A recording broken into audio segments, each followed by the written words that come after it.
जलेबी से पियाता पनिया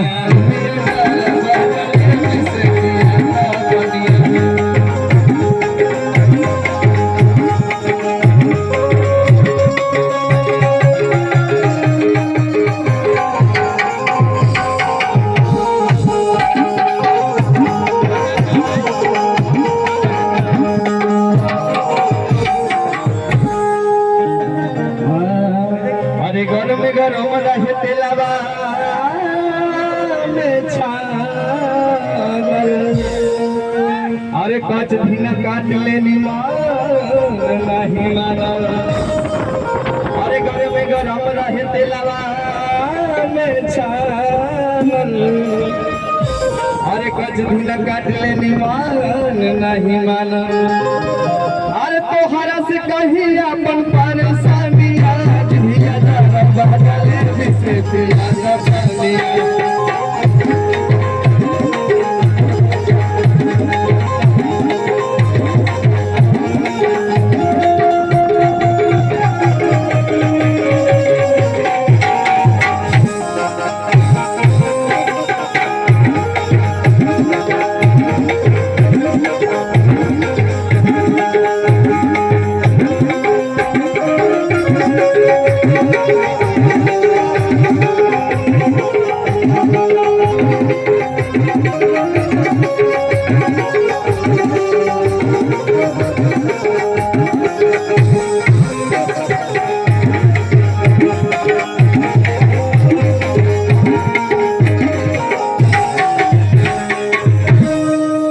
अरे गईनी बाजारे खैनी चाटे समोसा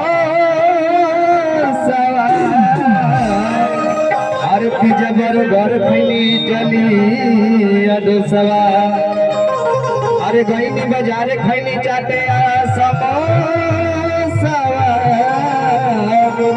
अरे पिज्जा बर्गर खैनी इडली डोसा अरे तोहरा से कही अपन परेशानी आज भी